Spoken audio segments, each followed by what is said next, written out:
I have a wonderful journal here. This is one of 3 I made last night. It's Laura at Hyperstamper, and I'm just about to put these on Etsy, which is hyperstamper.etsy.com.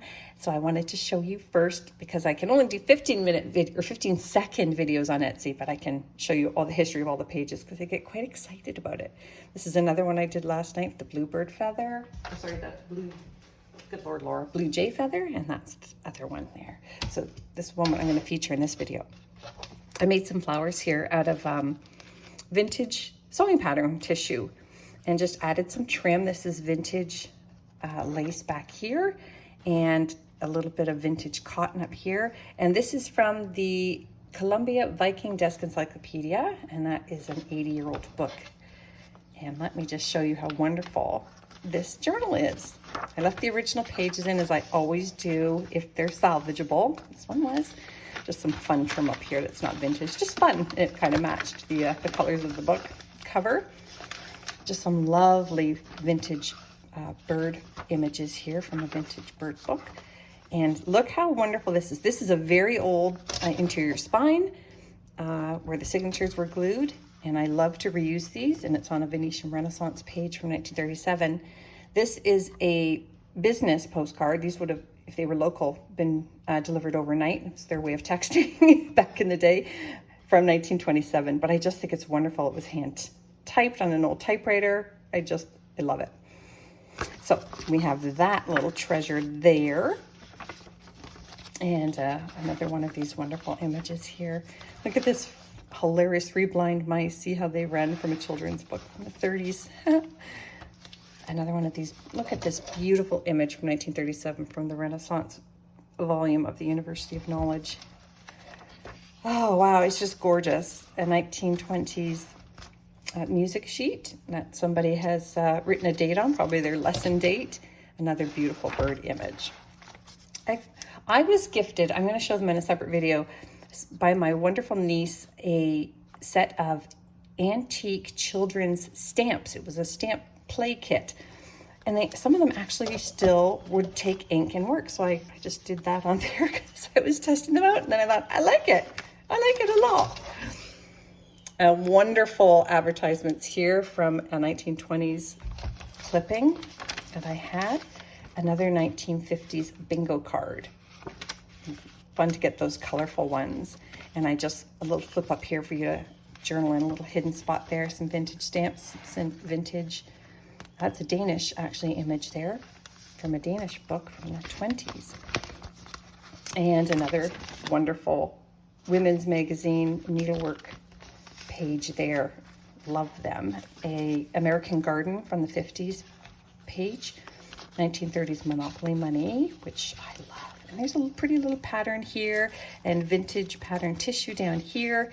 And then this is from Polly Pepper's book from the early 1900s, before 1910. And I just made that into a journaling page there, just with a fun fold. Isn't that great?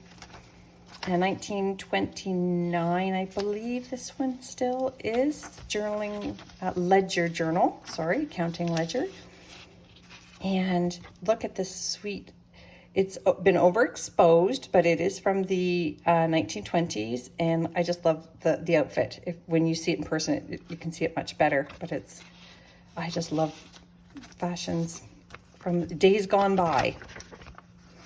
And look at this spectacular Demarest Family Magazine from the 1890s, and it's got different states here and famous buildings, state buildings, in the Columbian Exposition. Look at that.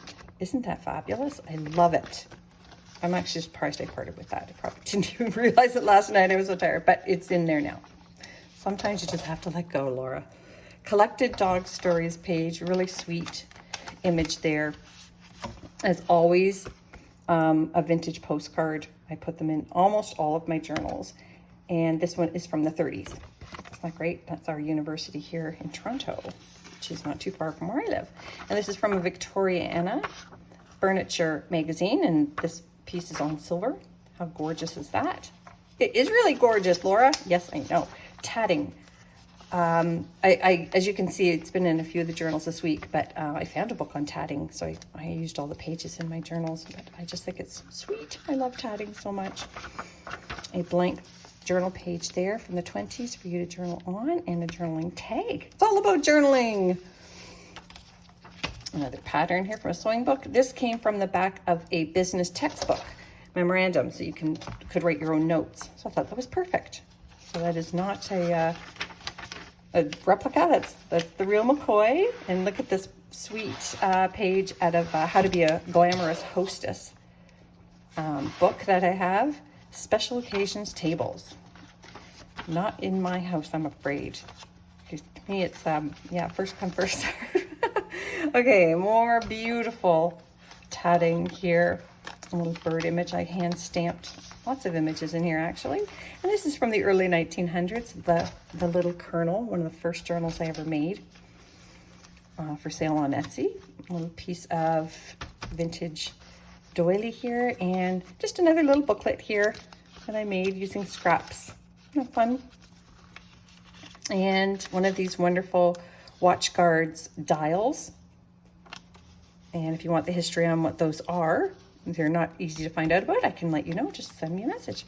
And on the back here, it's another little pocket for French, from a French page. A little secret journaling spot there. The Year of Heaven from a book. Isn't that sweet? Oh my gosh. It's just so much fun making these. I can't even stand it. Wonderful children's book images. Oh, that's not great. In those days. Could that be any better for an antique journal? Nope. It's great. And some wonderful little child has colored this 1920s image from a children's book, as they should. They should have had fun with it. And a canasta score sheet. I've been using lots of those because they're great for journaling on. And this is just a paper clipped bit here. This is an 1899 newspaper page that I did have to mount because it disintegrated in my hands. And just some blank antique paper on the back so that you can journal even more. Pretty little, look at this sweet little image here from Gateway to Bookland. So I hope you love it as much as I loved making it. Please visit Etsy and subscribe so you can see them. One more coming up. Bye for now.